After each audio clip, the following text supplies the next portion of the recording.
ဘာဝတရားဟာကျွန်တော်တို့ဘက်မှာရှိတယ်ကဘာပေါ်မှာအမြဲတမ်းမှန်တဲ့ universal truth ရှိတယ်မှန်တဲ့ဘက်ကနိုင်ကုန်နိုင်ရမယ်အဲ့ဒါအမှန်တရားမတရားတဲ့လူတွေကြဆုံးရမယ်အဲ့ဒါအမှန်တရား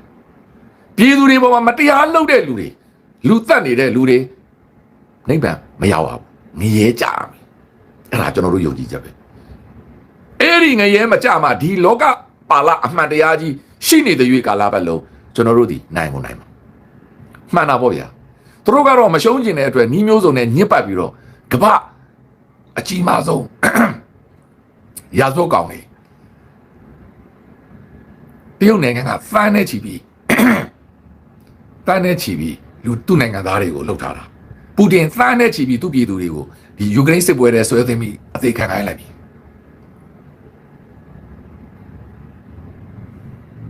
အဲ့ဒါအာဏာရှင်ကျွန်တော်တို့တွေသူတို့တွေလည်းစိတ်ဓာတ်တစ်ခုနဲ့တော်လှန်နေကြတာမပြည့်မစုံဘဝတွေနဲ့တော်လှန်နေကြတာမိသားစုတွေကွဲကွာပြီးတော်လှန်နေကြတာကျွန်တော်တို့ရဲ့ကလေးငယ်တွေကျွန်တော်တို့ရဲ့သမီးငယ်တွေသားငယ်တွေကျွန်တော်တို့ရဲ့ခေါင်းဆောင်တွေသူတို့လည်းလူသားတွေပဲဗျာအမှားရှိမှာပေါ့လောဘရှိမှာပေါ့အဲ့ဒါကိုကျွန်တော်တို့ကဝိုင်းဝန်းတဲမဲ့ပေးရမယ်ဝိုင်းဝန်းအားပေးရမယ်လောက်တာမလောက်တာသူတို့လုပ်ပဲဒါပေမဲ့ကျွန်တော်တို့ဘက်ကအဆိုးဆုံးဆိုတဲ့လူဟာ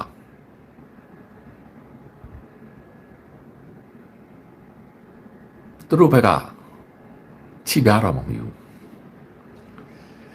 ရဲဆက်ဆက်ခိုးနေကြတာရဲဆက်ဆက်မတရားလုပ်နေကြအရှက်မရှိနိုင်ငံတော်ပစ္စည်းများကိုဗျောင်ခိုးနေကြတာဗျ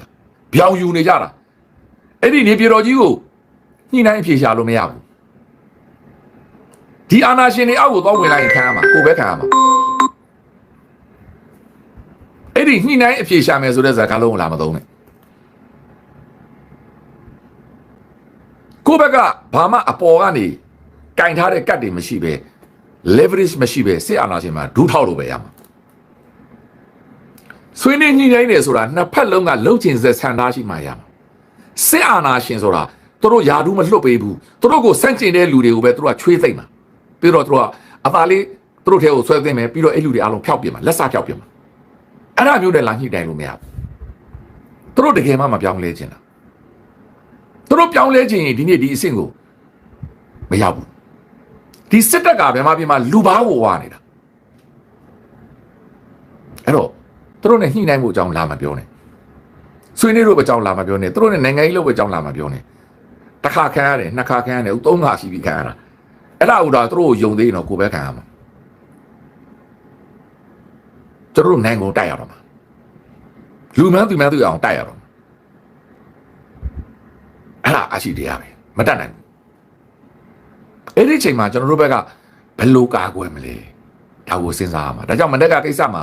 ဒီចောင်းဖွင့်တဲ့ကိစ္စနဲ့ပတ်သက်ပြီးကျွန်တော်ပြောသွားတာသူတို့ကတော့ရမ်းပါပဲကိုကဘယ်လိုလုပ်မလဲဒါကိုယ့်ဘက်ကစဉ်းစားရမယ်အချိန်တို့ဒီမဟုတ်ပြန်လဲသုံးသပ်ရမယ်အချိန်ကြာပြီကျွန်တော်တို့ဒီတပူပေါ်နှစ်ပူစစ်နေမဖြစ်ရလေအောင်သတိထားရမယ်အချိန်ကြာပြီသူတို့ကတော့ဖျက်ဆီးမှာပဲသူတို့ဒီရှိသမျှရွာတွေအိမ်တွေအကုန်လုံးကိုဖျက်ဆီးပြမှာဖန်နဲ့ချီတဲ့ပြည်သူတွေသေသွားလဲသူတို့ကမဆိုင်ဘူးနော်အဲ့တော့ကျွန်တော်တို့ဒီလူတွေကိုနိုင်ဖို့အတွက်ကျွန်တော်ပြောတဲ့၃ချက်ကအရေးကြီးဆုံးပဲဒါကျွန်တော်ကင်ဆွဲထားတာပတ်စံ money အင်အားစီးလုံးညီညွတ်မှုဒီ၃ခုကိုမရရအောင်ကျွန်တော်တို့လုပ်ရလိမ့်မယ်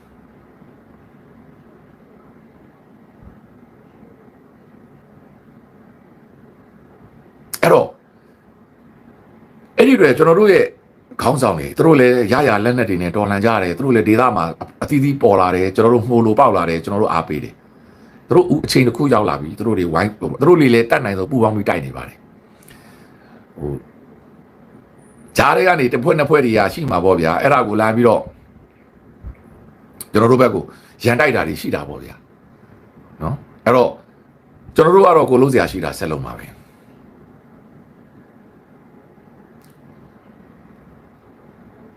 တရုတ်နဲ့ပေါင်းတဲ့နိုင်ငံ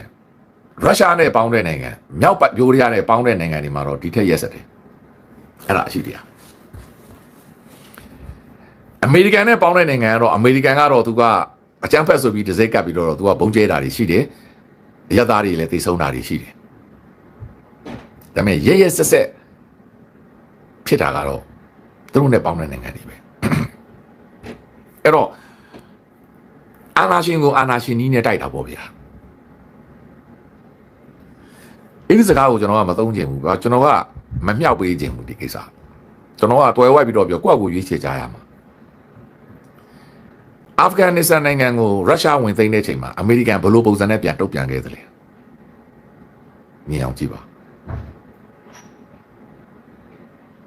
အဲ့ဒီအကျိုးဆက်ကိုဒီနေ့ပါကစ္စတန်ခံစားနေရပြီဒီနေ့အိန္ဒိယကပါကစ္စတန်ကိုအကြမ်းဖက်အားပေးလို့ပြောနေတာအဲ့ဒါတမိုင်းကြောင်းပဲကျွန်တော်စကားမဟုတ်ပါကစ္စတန်ဝန်ကြီးချုပ်ကိုတိုင်ပြောပါပြီသူတို့ကိုအဲ့လိုကြောက်ဆွဆွဲနေတယ်ဘာကြောက်လဲအမေရိကန်ကရွေးလိုက်တာမြောက်ပိုင်းမဟာမိတ်အဖွဲ့လို့အဲ့တော့သူတို့သုံးတယ်အဲ့တော့လည်းမြောက်ပိုင်းမဟာမိတ်အဖွဲ့ပဲရုရှားကိုပြတ်တိုက်တယ်ကျွန်တော်တို့ငယ်ငယ်ရပါဗျာကျွန်တော်တို့ငယ်ငယ်တော့ကမ္ဘာသတင်းတွေမှာလေအဲ့ဒီကီးရဲမြို့တော်အကြောင်းကီးရဲမဟုတ်ပါဘူးဟောလေပါကစ္စတန်အာဖဂန်မြို့တော်ပါကဘူးမြို့တော်အကြောင်းမြောက်ပိုင်းတပ်ဖွဲ့တွေအကြောင်းဒီရုရှားစစ်တပ်တွေအကြောင်းအဲ့ဒါတွေပဲကျွန်တော်သတင်းတွေကြားရတယ်ကျွန်တော်တို့ငယ်ငယ်တုန်းကအီရန်နဲ့အပြန်အလှန်ပြစ်နေကြတယ်တရုတ်ရဲ့ဒုံးကျည်တွေအီရန်ကရတယ်အမေရိကန်ရဲ့ဒုံးကျည်တွေအဲ့တော့ဆတ်တန်ဟူစိန်လက်ထက်အဲ့တော့လက်ထက်ကိုအီရက်ကရတယ်သူတို့တယောက်အပြန်အလှန်ပြစ်နေကြတယ်ကျွန်တော်တို့ငယ်ငယ်တုန်းကအဲ့သတင်းတွေကကမ္ဘာသတင်းတွေပေါ့ဗျာပြီးတော့ဂရာဖီကအမေရိကန်ကိုဘယ်လိုစော်ကားလဲဒီအမေရိကန်ကဂရာဖီကိုဘယ်လိုမော့ဆက်ကနေဘုံတက်အဲ့ဒါကျွန်တော်တို့ငယ်ငယ်တုန်းကသတင်းတွေပေါ့ကျွန်တော်တို့ကဘာဖြစ်နေမှန်းတော့မသိဘူးသတင်းတွေတော့ကြားနေရတယ်ဒါပေမဲ့ရက်ဆက်တဲ့လူကိုရက်ဆက်တဲ့နီးနဲ့ပဲအမေရိကန်ပြန်ရွေးခဲ့တာကြားတဲ့ကပါကစ္စတန်ခံမို့အဲ့ဒီကနေပါကစ္စတန်နိုင်ငံကဒီနေ့ထိအိန္ဒိယရဲ့ဆွဆွဲမှုတွေနဲ့အပြန်အလှန်သူတို့လည်းမနိုင်တော့ဘူးပေါ့ဗျာအဲ့ဒီကက်ရှမီးယားပြဿနာနဲ့ဒါလည်းအင်္ဂလိပ်မှုယူသွားတာပဲကက်ရှ်ယာအဲ့ဒီမွတ်စလင်ပြည်နယ်ကိုနှစ်ချမ်းခွဲချပြီးတော့ဟိုပါကစ္စတန်မွတ်စလင်နဲ့ကက်ရှမီးယားနဲ့အိန္ဒိယကက်ရှမီးယားနဲ့ရန်တိုက်ပြီးတော့အဲ့မှာအဲ့ဒီဇာလန်ကယနေ့ထိမပြီးတော့အဲ့ဒီရဲ့အဓိကစနက်ကရုရှားနဲ့အမေရိကန်ပဲရုရှားကအာဖဂန်ကိုသိမ်းတယ်အာဖဂန်ကိုပြန်ရဖို့အတွက်အမေရိကန်ကတာလီဘန်နဲ့မြောက်ပိုင်းမှာအဖွဲ့တွေကိုပါကစ္စတန်ရဲ့တစ်ဆင့်မြောက်ပေးတယ်အေးကနေပြီးတော့ရဲဆက်ဆက်ပြန်လှုပ်ခိုင်းတာအဲ့ဒီတမိုင်းကြောင်းဟာယနေ့ထိရိုက်ခတ်နေသေးပဲအဲ့တော့အဲ့ဒါကြောင့်ကျွန်တော်တို့ကထိုနည်း၎င်းပဲဆတ်တန်ဟူစိန်ကိုဖြုတ်ချတယ်အမေရိကန်အဲ့ဒီကဘ누구အားမှမသုံးတော့ဘူးသူကိုယ်တိုင်ဝင်စော်ထည့်ပလိုက်တာတစ်ချက်တည်းပြုတ်တယ်ခုနှစ်ရက်အတွင်းမှာစာတန်ပြုတ်ကြတာပဲစာတန်ဟူစိန်ရဲ့ဒီသတင်းထုတ်ပြန်ရေးသမားဆိုရင်စလောင်းဘုံကြီးနဲ့ကျွန်တော်တို့ကောင်းကောင်းမှတ်မိတယ်အဲ့ဒီဘက်ကရက်မြို့တော်ပေါ်မှာသူတို့ကဘလို့ဖြစ်တယ်ညာဖြစ်တယ်ပြောနေတယ်မှာအဲ့ဒီအချိန်မှာအမေရိကန်မဟာမိတ်တပ်ကြီးကဘက်ကရက်မြို့တော်တွေဝင်လာပြီးကိုဝေးကနေဖောက်ကနေသူပြောက်သွားတာယနေ့ထိပြောက်သွားတာနောက်ဆုံးအချိန်ထိသူကကြွေးကြော်နေတော့မယ်နော်ဒါဒီကျွန်တော်တို့ဒီစစ်ကောင်စီကသတင်းစာရှင်းလင်းရေးသမားလို့ပဲသူနော်အမေရိကန်တက်တဲ့ဝင်စော်ထိုက်လိုက်တာဆီးရီးယားကိစ္စအမေရိကန်ကတခါတည်းဘသူ့ကိုပေးချလိုက်တယ်အားလုံးမှတ်မိမှာပါအာဆတ်ကနေပြီးတော့ပုတ်ကန်လာတဲ့စစ်တပ်တွေပေါ့ CDN လုပ်တဲ့စစ်သားတွေနဲ့အမေရိကန်နိုင်ငံမှာရောက်နေတဲ့ဆီးရီးယားခေါင်းဆောင်တွေကိုတူရကီနိုင်ငံအစ္စတန်ဘူမြို့မှာအမေရိကန်ကမကတာလုပ်ပြီးအစိုးရဖွဲ့ခိုင်းပြီးအစိုးရလုပ်ပြီးအဲ့လူတွေအားလုံးကိုလက်နက်ထုတ်ပေးလိုက်ပြီးတော့တိုက်ခိုင်းတော့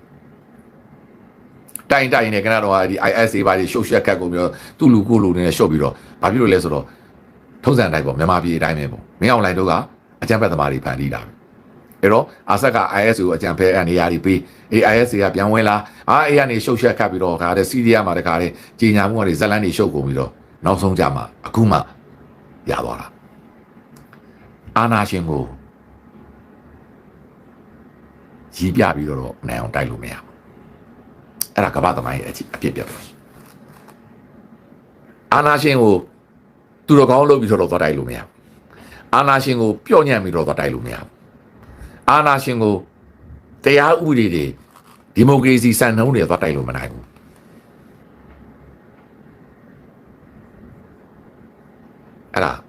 ဒီနေ့အာနာရှင်တွေပြုတ်ကျသွားတာအဲ့ဒီပုံစံနဲ့ပဲဒါပေမဲ့ကျွန်တော်တို့ကအဲ့ဒါကိုလုံးဝမရွေးဘူးမြောက်လည်းမပေးဘူးအာနာရှင်ကိုဒီမိုကရေစီလူ့အခွင့်အရေးစံနှုန်းတွေဒီမိုကရေစီစံနှုန်းတွေနဲ့သွားတိုက်မနိုင်ဘူး။ဘာကြောင့်လဲအာနာရှင်ကရက်စက်တယ်။ဒါပေမဲ့ကမ္ဘာအောင်လည်းဒီတိုင်းဖြစ်တာပဲ။တောင်ဆူဒန်မြောက်ဆူဒန်ကိုယ်သွားတယ်အခုကြည့်လိုက်တယ်။ဒီပြဿနာပဲ။ အဲ့တော့ဒါဖို့နော်ဒီပြဿနာပဲရောဝန်ဒါနဲ့ဒီပြဿနာအများကြီးပဲပြောစရာတယ်အဲ့တော့ကျွန်တော်တို့ကမရွေးကြဘူးကျွန်တော်တို့ဒီအခုအချိန်ထိကျွန်တော်တို့ဒီမိုကရေစီပုံစံနဲ့ပဲကိုတက်ကိုထိန်းဖို့ကြိုးစားတယ်ကိုလူတွေကိုကိုနိုင်အောင်ထိန်းဖို့ကြိုးစားတယ်ပညာတွေပေးတယ်ဒါပေမဲ့ကျွန်တော်တို့ရင်ဆိုင်နေရတာဒီမိုကရေစီစစ်တပ်မဟုတ်ဘူးဥပဒေကိုလေးစားနေသောစစ်တပ်မဟုတ်ဘူးလူခွင့်ရေးကိုလေးစားနေသောစစ်တပ်မဟုတ်ဘူးအယက်သားများကိုတန်ဖိုးထားသောစစ်တပ်မဟုတ်ဘူးအယက်သားများကိုတန်ဖိုးထားတဲ့စစ်တပ်အခုဒီဘဲရင်းမှာရှိတဲ့အေးကြီးရွာသားတွေငါနိုင်ငံသားတွေငါကလေးတွေပဲဆိုတဲ့စိတ်ထားရှိတဲ့လူကဘတော်မှအဲ့နေရာကိုပုံကျဲဘူးပုံကျဲရင်လည်းသူတို့ချက်ချင်းတောင်းပန်လိမ့်မယ်ဘာကြောင့်လဲဒါဒီကလေးငယ်နဲ့ဒီစစ်ပွဲနဲ့မဆိုင်ဘူးကလေးငယ်တွေကဆုံးဖြတ်တာမဟုတ်ဘူးလေလူကြီးတွေဆုံးဖြတ်တာဒါပေမဲ့ကျွန်တော်တို့ရင်ဆိုင်နေရတာကအဲ့လိုလူကိုလူသိတဲ့လူဥပဒေကိုဥပဒေနားလည်တဲ့လူကိုချင်းစာတတ်တဲ့လူခွင့်ရေးနားလည်တဲ့လူကလေးကိုကလေးမှန်းသိတဲ့လူနိုင်ငံသားကိုနိုင်ငံသားမှသိတဲ့လူမဟုတ်ဘူးကမ္ဘာပေါ်မှာအဆိုးဝါးဆုံးအရက်ဆက်ဆုံးအာဏာရှင်များရဲ့တပည့်ပူတင်ရဲ့တပည့်တရုတ်သမ္မတကြီးရဲ့တပည့်မြောက်ကိုရီးယားရဲ့တပည့်အီရန်ရဲ့တပည့်ကမ္ဘာပေါ်မှာဝီယိုးဆုံးလို့ပြောတယ်ကမ္ဘာအစုံရောက်များကမ္ဘာအကြမ်းဖက်များ ICC မှာတရားဝင်ဝရမ်းထုတ်ခံထားရတော့သူများရဲ့တပည့်အဲ့ဒါကိုလည်းဂုံယူပြီးတော့မိသားစုလိုက်သားသမီးမြင်းမြင့်များပါမကြမ်းစစ်ဘုံချုပ်ကြီးများစစ်ဘုံချုပ်ကြီးရဲ့သားသမီးများခရိုနီများကိုအုပ်စုလိုက်လေပေါ်ကောက်တင်သွားပြီးတော့အောင်ပွဲတက်ခံကြတဲ့သူတွေဗမာပြည်မှာအာဏာရတာဒီနေ့ပဲပူတင်စီကပြန်လာတယ်ဒီနေ့နောက်နေ့မှာဒီဘဲရင်မှာခလေးတွေကိုကြောင်းတက်တဲ့ကိုဘုံကျဲချပလိုက်ဒီကြောင်းထဲမှာ PDF တွေရှိနေရင်တော့မကျဲဘူးလူဆိုရင်ကျွန်တော်သူ့နေရာမှာဗိုလ်ချုပ်ဆိုရင်ဒီကြောင်းထဲမှာ PDF တွေရှိနေတယ်သေကြတယ်ဆိုတော့ကျွန်တော်မကျဲဘူး PDF တွေနဲ့ကလေးတွေအသက်ကိုကျွန်တော်မလဲဘူးဒါကိုကလေးတွေကိုနိုင်ငံသားတွေမိဘချင်းကိုချင်းစားရမယ်ဒါဒီကိုအုပ်ချုပ်တဲ့နိုင်ငံကိုပလင်ပေါ်မှာရှိတဲ့နိုင်ငံသားသမီးတွေဖြစ်တယ်အရွယ်မရောက်သေးတဲ့အဖြစ်တွေဒါမဲ့သူတို့အဲ့လိုဘယ်တော့မှမစင်စားဘူးကြည့်ရှင်းလေးပဲကျွန်တော်ပြောနေတာဒီဖုန်ကြီးအကြောင်းထဲမှာ PDF တွေရှိနေတယ်ပဲထားအောင်တိုင်းသားလက်နက်ကင်တွေပဲရှိတယ်ထားအောင်ကျွန်တော်မကြည့်ဘူးဘာကြောင့်လဲဘာမှမဆိုင်တဲ့ဆရာတော်တွေတန်ဃာတော်တွေသိလိမ့်မယ်အများကြီးပြောစရာရှိတယ်အများကြီးပြောစရာရှိတယ်ဆေးရုံမလုပ်ဘူးဆေးရုံဆိုတာလူတိုင်းကိုဆရာဝန်တွေကဆေးကုပေးနေရတာရန်သူမိတ်ဆွေမခွဲဘူးမလုပ်ရဘူးဒါတွေသူတို့မှစီကံမရှိဘူးအဲ့တော့သူတို့သားသမီးမှသူတို့သားသမီးဗျာသူတို့သားသမီးတွေမြီးတွေကိုကြတော့လေပြန်အသစ်ကြီးပေါ်မှာကောက်တင်ပြီးတော့မော်စကိုမြို့မှာအောင်ပွဲခံနေတဲ့အချိန်မှာကျွန်တော်တို့ရဲ့ကလေးငယ်များကိုကြတော့ဘုံကျဲရက်တဲ့သူတို့ရဲ့အလွန်အမတန်မာကျော်ရက်ဆက်ပြင်းထန်တဲ့နှလုံးသားတွေကိုအံ့ဩတယ်အဲ့ဒါကြောင့်ကျွန်တော်တို့ဒီနိုင်တဲ့နေ့ထိတိုက်ပါပြီလက်စားမချေပါဘူးဒါပေမဲ့အမှန်တရားအတွက်တော့ပြန်တောင်းယူမယ်ဒါအရှိတရားပဲသူတို့ဒီပြန်ပြီးပြစ်ဒဏ်ခတ်ခံစေရမယ်သူတို့ကိုကျွန်တော်တို့ငရဲပေးသွားမှာဒါအရှိတရားပဲသူတို့ကျူးလွန်ခဲ့တဲ့အပြစ်ဒီဘယ်လိုမှနိဗ္ဗာန်ကိုမသွားနိုင်ဘူးငရဲဦးထဲမှာနှစ်ပေါင်းမြောက်များစွာနှစ်ပေါင်းသန်းပေါင်းချီတန်းနဲ့ချီပြီးတော့ငရဲဦးထဲမှာကဘာတီကျွေးသူတို့တွေကိုကျွန်တော်တို့ကထားရတော့မှာဘာမှကျွန်တော်တို့စဉ်းစားစရာမလိုဘာကြောင့်လဲသူတို့သားတွေသူတို့မြီးတွေရမှာလူတွေလားဒီနေ့ဘုံကျဲခံလိုက်ရတဲ့ဒီကလေးတွေမိဘဆင်းရဲတယ်ဗျစစ်ဖြစ်နေတယ်ဗျအယုတ်ဆွဆုံးအဲ့ဒီနေရာမှာ PDF တွေအုပ်ချုပ်နေတယ်သူတို့လည်းလက်နက်ကင်ဖြစ်တယ် PDF ကိုကြောက်ရတာအဲ့တော့ PDF တွေကဒီကြောင်းလာတက်လို့ပြောရင်ဒီကလေးတွေရွေးချယ်လို့ရမလားဒုတိယ PDF တွေကတက်ခိုင်းတာမတက်ခိုင်းတာတဲ့မိဘတွေကဒီကြောင်းကိုပို့မယ်လို့ပြောဒီကလေးတွေဆုံးဖြတ်ခွင့်ရှိသလားလူကြီးတွေခိုင်းလို့ဒီကြောင်းသွားတာအဲ့တော့အဲ့ဒီကလေးတွေကိုဘုံကျဲရဲတဲ့သတ္တိဘုံကျဲရဲတဲ့နှလုံးသားတွေရှိနေတဲ့နှလုံးသားပိုင်ရှင်များဖြစ်တဲ့အဲ့လေတွေရွယ်များပိုက်လော့မှုများအဲ့လေပြန်ကိုပြဘုံဆင်ပေးလိုက်တဲ့အဲ့ဒီလေချောင်းအင်ဂျင်နီယာများသူတို့စစ်အင်ဂျင်နီယာတွေများအဲ့လေပြန်ကိုစီထည့်ပေးလိုက်တဲ့ပုံကူများဘုံတက်ပေးလိုက်တဲ့လူများအမိတ်ပေးလိုက်တဲ့လေအုပ်မှုတွေလေးလိုက်တဲ့တိုင်းမှုတွေတက်မမှုတွေကာကွယ်ဦးစီးချုပ်တွေဟာလူသားတွေမှာဟုတ်ရဲ့လားမာနက်တော့အဲ့လောက်ဆိုပါမလားဘုရားသမိုင်းမှာပါနေတဲ့မာနက်တွေတော့အဲ့လောက်ဆိုပါမလားနော်ရက်ဆက်လုံးတယ်လူကြီးတွေလောက်တာကျွန်တော်မပြောဘူး လူကြီးတွေမှာကိုပိုင်ခလေးဒီခလေးဆိုတာ PDF တွေအတင်းကျပ်ဒီเจ้าကိုလာခိုင်းလဲသွားမှာသူတို့မှဘာမှလုပ်လို့မရဘူးမြန်မာနိုင်ငံမှာစစ်ဖြစ်နေတာဘယ်သူမှန်တယ်ဘယ်သူမှားတယ်ဆိုတာတဲ့လက်နဲ့ကင်ထားပြီးအုပ်ချုပ်နေတဲ့လူရဲ့စကားကိုအိမ်မှာနေရတာအခုတကြောက်လဲရန်ကုန်သားတွေစစ်အာဏာရှင်ရဲ့စကားကိုနားထောင်ရတယ်လို့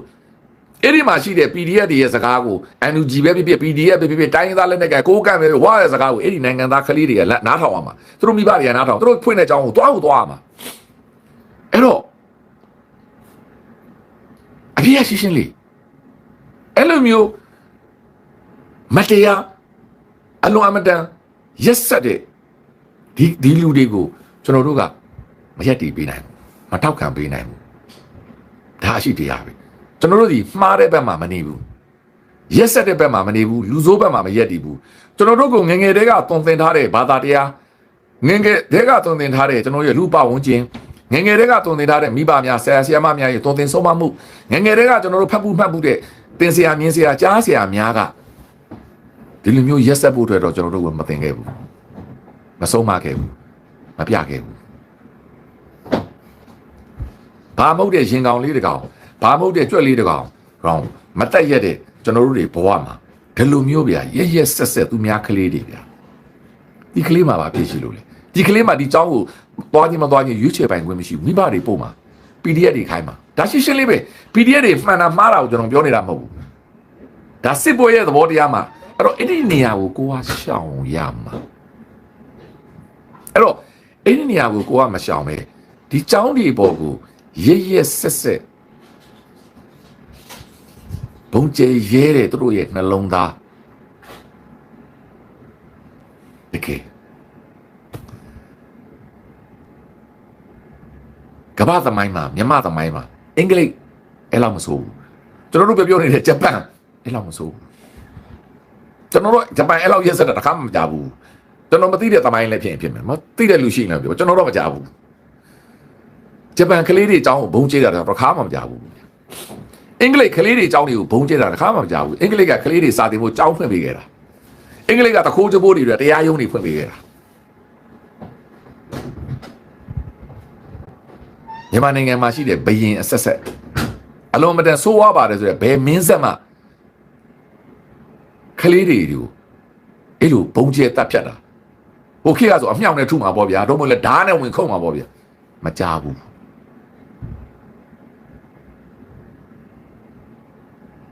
မင်္ဂလာဆောင်မှာကျဲတယ်ဆိုတာနည်းနည်းခံစားတယ်မင်္ဂလာဆောင်မှာလူကြီးတွေကသွားတယ်မသွားဘူးဒီကလေးတွေဗျာသူမှညင်းလို့မှမရတာမိဘကသွားဆိုသွားမှာပဲသူတို့ကမိဘဆော့ဆိုဆော့မှာပဲ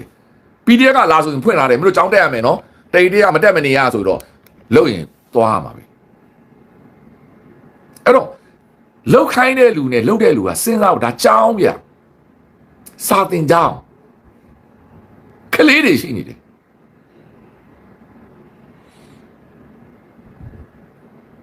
ပြောချင်တာကရန်သူရှိတိုင်းမလောက်ရဘူးလို့ကျွန်တော်အချိန်ချင်းပြောနေတယ်မဟုတ်ကစကားလာမပြောနဲ့လူသားတိုင်းတွေမလူသားတိုင်းတွေလာမပြောနဲ့ဒါကြောင်း